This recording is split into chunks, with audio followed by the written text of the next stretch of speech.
E aí pessoal, tudo bem? Hoje nós vamos ter mais uma videoaula do canal Viaja Nessa História, Luísa Gantes. A nossa videoaula de hoje é sobre a Primeira Guerra Mundial. Como é um tema muito grande, hoje nós vamos ver a primeira parte. Ela vai ser dividida em mais ou menos 3 partes. Feito? Bom, o que a gente tem que saber? Nessa primeira parte nós temos que saber os antecedentes da Primeira Guerra Mundial, ou seja, o que tinha antes de tu teres o primeiro conflito em escala mundial. Bom, nós temos então uma época que é chamada de Belle Époque ou Bela Época, né, traduzindo para o português, onde nós temos um sentimento de otimismo na Europa, várias inovações tecnológicas. Tu vais ter o cinema, tu vais ter as artes em geral sendo muito criativa, cheio de pessoas que a partir da industrialização vão ter certo poder aquisitivo a partir do consumo e vão consumir arte, vão consumir tecnologias, vão investir em ciência, né? Então nós temos uma época aí de um otimismo, uma criatividade no mundo, né, como um todo, principalmente na Europa. O que vai acontecer? Nessas características então da Belle Époque, nós temos também advindas do lucro da indústria e dessa expansão do comércio, né, uma disputa por mercados consumidores, não só mercados dentro da Europa, mas também mercados periféricos, né, ou seja, os países periféricos, os países subdesenvolvidos que consomem produtos industrializados dessas potências industriais europeias. Bom, o que a gente tem que saber? Que além de mercados consumidores, também tem uma disputa por mão de obra e matéria-prima dos locais. Vocês sabem que a diferença entre os países ricos e os países pobres, na realidade, é a exploração, né? Os países ricos exploram os países pobres, que se mantêm pobres porque são explorados há séculos. Bom, o que acontece? Essa relação que a gente está dizendo, isso que eu estou falando de ser explorado, de ser colônia, de entregar matéria-prima e conseguir comprar o produto industrializado, é uma relação de colônia, né, que existe. E isso é o imperialismo que vai ocorrer também nessa época, antes da Primeira Guerra Mundial. Que época a gente está falando? A gente está falando por volta de 1800, finalzinho de 1886, 1890, né? A gente está falando desse período e início do século XX. Por quê? Porque a Primeira Guerra vai acontecer em 1914 e ela vai de 1914 a 1918. Então eu estou falando de antes de 1914. Bom, o que eu estou dizendo? Eu estou dizendo então que a África e a Ásia vão sofrer um processo de colonização de países como a Inglaterra, a França, e esses países têm a mão de obra do local e também os consumidores dos seus produtos industrializados nesses continentes, né? O nacionalismo vai ser exacerbado também nessa época. Nós temos o pan-germanismo, tá? Que são os povos de mesma língua e cultura, no caso germânica, né? Que querem estar no mesmo território, ou seja, querem pertencer ao mesmo país, né? Então são vários países que estão divididos, né, ou que estão sob domínio, várias regiões que estão sob domínio de outros países, de outra origem étnica, né, que querem se juntar etnicamente. Então é um nacionalismo por etnia, tá? Pan-germanismo, cultura e língua germânica. Pan-eslavismo, cultura e língua eslava. Lembrando, qual é o país que se forma como pan-germanismo, né? A Alemanha. A Alemanha vai ser os germânicos em geral, tá? Pan-eslavismo, a Rússia vai ser o país de origem eslava que uniria os outros, ok? Nós também temos nessa época as alianças comerciais e militares. O que são isso? São alianças que vão sendo feitas para essa disputa aqui por territórios, consumidores e mão de obra, né? Então nós vamos ter dois blocos que se formam e depois vão virar os grupos militares que vão lutar nessa guerra, tá? A Alemanha, o Império Austro-Húngaro e a Itália dentro do bloco chamado Tríplice Aliança, tá?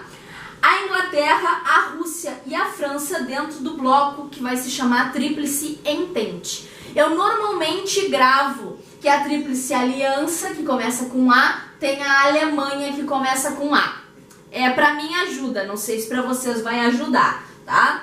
Nesse período também nós temos a paz armada, que é o que? O meu vizinho, meu país vizinho, ele começa a investir em tecnologias, mas tecnologias bélicas. Então, ele cria uma metralhadora. Aí eu faço, ai meu Deus, ele tá criando uma metralhadora, eu vou ter que fazer alguma coisa, senão daqui a pouco ele me invade, ele tem um melhor armamento do que eu. Então aí eu faço o quê? Eu também invisto em tecnologia bélica. Aí eu crio, uma granada. Aí ele faz, meu Deus, ela tá criando uma granada, então eu vou ter que investir em tecnologia bélica. Nós estamos em período de paz, mas nós estamos nos armando. Por quê? Porque esses conflitos econômicos, esses nacionalismos, a gente sente que tá criando tensões entre os países e que possivelmente um país invada outro. Então, para que eu não seja invadido, eu me armo. E aí assim vai. Se eu me armo, eu causo o efeito no meu vizinho de se armar, e aí assim vai indo. Feito? As disputas nos Balcãs também. Os Balcãs são a região que a gente chama também de terras baixas, né? Países baixos. E os Balcãs tá naquela região onde tu tens a Holanda, a Sérvia, a Ucrânia, né, vários países de origem eslava, que vai ser a Sérvia, tá? E essas disputas nesses Balcãs, então nessa região da Europa, vai ter influência dos nacionalismos, tá? Na realidade, as disputas nos Balcãs são a disputa de hegemonia do Império Austro-Húngaro sobre as regiões dos Balcãs. Tá? E aí o nacionalismo dessas regiões, que não vão ser de origem austro-húngara, vai criar as disputas nessa região. E também nós temos, para terminar aqui, os acordos secretos. O que são os acordos secretos? Os acordos secretos são, entre os países, acordos de ajuda mútua em caso de guerra. Então eu sou teu parceiro comercial, mas eu também faço um acordo contigo, que caso tu entre em guerra, eu entro para te ajudar. Só que como é secreto, o meu vizinho não sabe que se ele começar uma guerra comigo, na realidade ele tem 3, 4 países junto para entrar em guerra. Por quê? Porque eu fiz acordos secretos com esses países, parceiros comerciais, que caso eu entre em guerra, eles entram também. Tá? Por isso que a Primeira Guerra Mundial se torna um conflito em escala mundial. Ele se torna um conflito em escala mundial porque ele vai juntar os países nesses acordos secretos. E aí tu não tem 2 países brigando, tu tem vários países brigando, porque eles entram na guerra respeitando esses acordos, né? Bom, como é que ocorre então a declaração de guerra, né? O que cria essa guerra? Como é que começa? Se está tudo tenso. Quando a gente está com tudo tenso, tu precisa de uma fagulha, a gente diz, né? Um estopim. Então, o estopim, a coisa que começou, que deu o chute inicial para a guerra, é o assassinato do arquiduque Francisco Ferdinando da Áustria-Hungria, tá? Do Império Austro-Húngaro. O que vai acontecer? Arquiduque é o nome que se dava ao príncipe herdeiro, tá? Então Francisco Ferdinando era o príncipe herdeiro do Império Austro-Húngaro e ele e a mulher dele vão ir a Sarajevo, que fica na Sérvia, né? E aí eles vão participar de um cortejo. A Áustria-Hungria estava pressionando a Sérvia, que queria se tornar independente, e a Áustria-Hungria estava tentando mostrar a hegemonia dela naquela região, o monopólio dela naquela região. A Sérvia fica na região dos Balcãs. E aí tu vai ter um grupo nacionalista sérvio que é chamado de Mão Negra, que vai ter um jovem que vai atirar no arquiduque enquanto ele estava passando. Aqui está o quadro que foi feito do tiro, né? Ele vai morrer. E aí esse assassinato vai fazer com que a Áustria-Hungria exija uma punição severa ao jovem que foi preso, né, que nas investigações foi dito que foi o assassino, e não vai se contentar com a punição dada. Então vai declarar guerra à Sérvia. Então é um conflito entre a Sérvia e a Áustria-Hungria, né? O Império Austro-Húngaro. Então o Império Austro-Húngaro vai declarar guerra à Sérvia.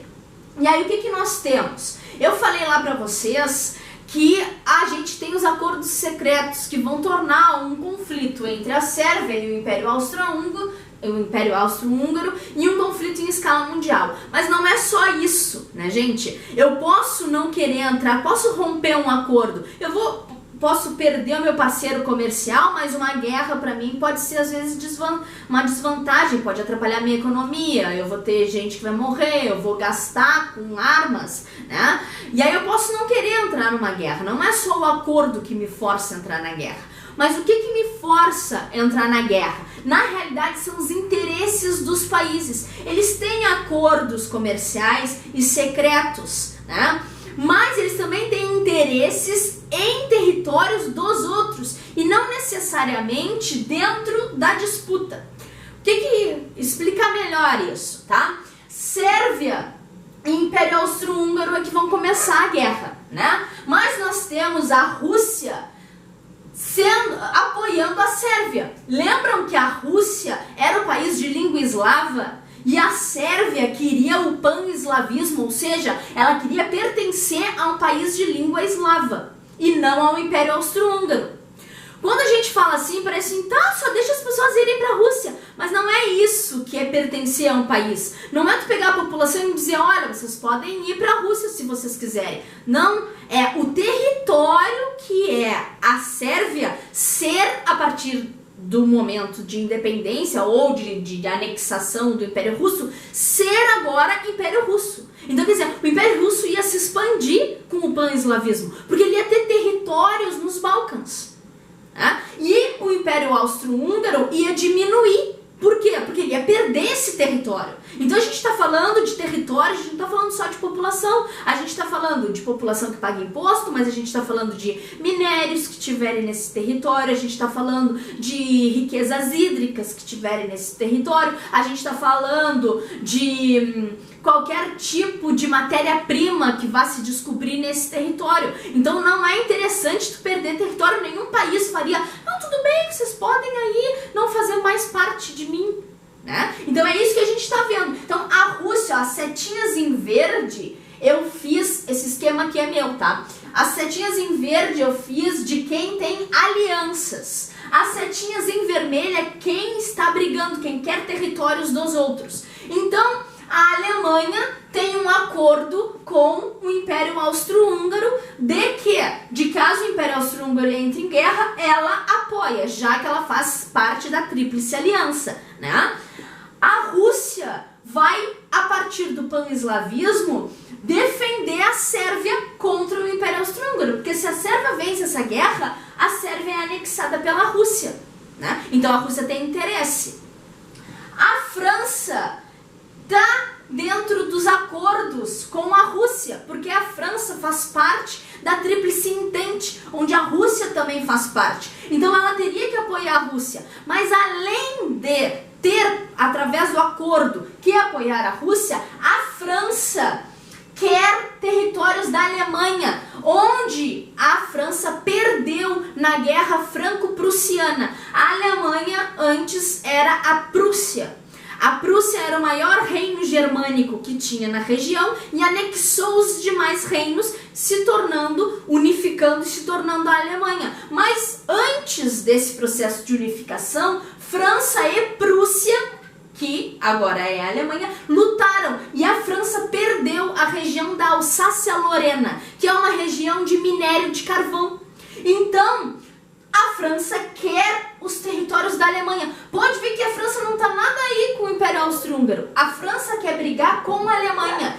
E a disputa entre Sérvia e Império Austro-Húngaro dá a justificativa para a guerra, tá? Mas tem uma setinha da Alemanha para a França também. A Alemanha quer essas terras da Alsácia-Lorena? Não, já são dela. O que a Alemanha quer? Como a Alemanha é um dos últimos países a se unificar, já que ela era Prússia antes, ela não participou daquela corrida de colonização, nem da África, nem da Ásia. Então a Alemanha, ela quer as terras da França, mas não na Europa, lá na África. Por quê? Porque ela quer aqueles mercados consumidores e ela quer a mão de obra barata, tá? Então, França quer Alsácia-Lorena, a Alemanha quer os territórios da França na África e na Ásia. A Inglaterra também está na Tríplice Entente. Então a Inglaterra deve, a partir dos acordos, apoiar a Rússia, que entrou na guerra, e a França, que entrou na guerra. Mas a Inglaterra, ela tem medo da Alemanha. O que a Alemanha, a partir da sua frota naval que está aumentando, vai fazer, já que a Inglaterra é a grande potência naval da época, né? Então a Inglaterra quer controlar a Alemanha. E tem uma setinha vermelha da Alemanha para a Inglaterra também. Por quê? Porque a Alemanha quer os territórios ingleses na África e na Ásia, já que ela saiu atrasada na corrida de colonização. A Alemanha não coloniza as Américas, porque ela não está formada, e ela ainda perde a colonização da África e da Ásia, porque ela está em disputa de unificação. Então ela quer retomar essa fonte de matéria-prima e de mercado consumidor, que são os países explorados, né? Bom, tá, essas setinhas aqui estão explicadas, mas e a Itália? A Itália tem acordo com a Alemanha, tá? E a Itália vai participar da guerra inicialmente pela Tríplice Aliança, que eu coloquei naquele outro quadrinho para vocês, no outro slide, que a Tríplice Aliança era o Império Austro-Húngaro, a Alemanha, e a Itália. Só que a Itália tem disputas com o Império Austro-Húngaro. Por quê? Porque ao sul do Império Austro-Húngaro tem interesse a Itália nas terras. Mas até então ela vai iniciar a guerra apoiando a Alemanha e, consequentemente, o Império Austro-Húngaro. Só que, a partir da metade da guerra, ela troca de lado. E aí, a Itália vai começar a apoiar esses daqui, tá? Faltou a setinha verde aqui. E ser contra o Império Austro-Húngaro. Por quê? Porque os países da Tríplice Entente vão oferecer as terras ao sul do Império Austro-Húngaro para a Itália, caso esse lado, né, ganhe a guerra. O que vai acontecer? A Itália, inicialmente, era contra a Inglaterra e contra a França pelos mesmos motivos da Alemanha. Ela demorou muito para ser unificada, né? A unificação dela vai ser por volta do século XIX e ela vai precisar das terras na África e na Ásia. Então ela vai participar da Tríplice Aliança. Quando ela acha que vai perder, ela troca de lado e vai receber as terras do Império Austro-Húngaro ao sul, caso a Tríplice Entente ganhe, tá? Então a Itália tá aqui, ó, porque a Itália participou das duas tríplices. Feito? Aqui tá o que eu falei. Ó, Alemanha e Itália têm interesses na África e na Ásia.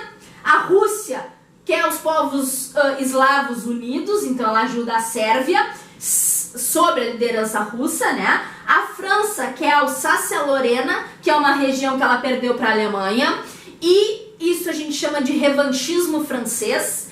A Inglaterra quer conter a Alemanha e a Itália vai trocar de lado porque ela quer as terras do Império Austro-Húngaro.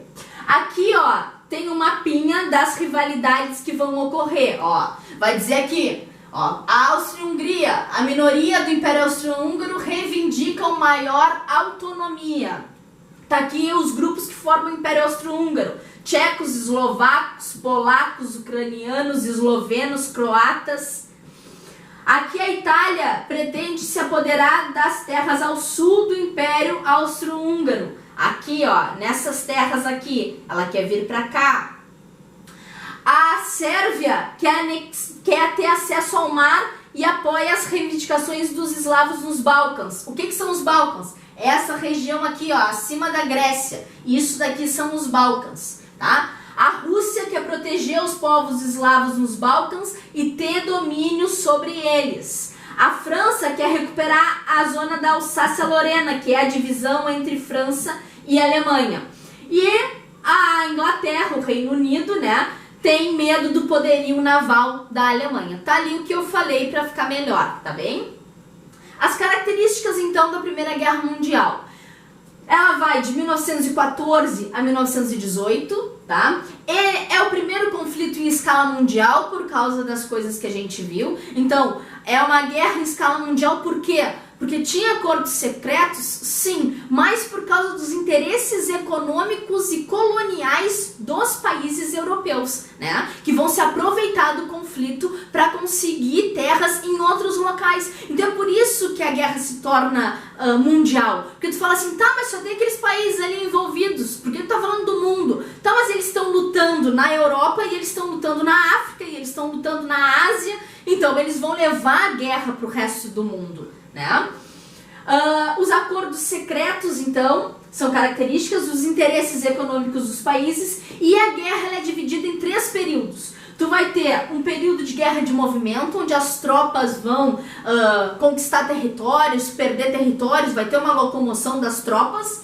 Tu tens as guerras de trincheiras, que é um momento onde a guerra não se mexe. Tá? As trincheiras são para defender posição, então entra num impasse muito grande. Pode ver que a trincheira ela é uma vala, ó, mais ou menos do tamanho de um homem, para eles ficarem com as armas, tá? E ter mais dificuldade de alguém atirar neles, né? Qual é o problema? Tá, eu tô defendendo aqui, o outro cava a mesma trincheira lá, ninguém consegue levantar aqui, porque o primeiro que levantar aqui toma um tiro da outra trincheira. Então a guerra dá uma estagnada, e essa estagnada se torna um problema, a gente vai ver na aula que vem, tá?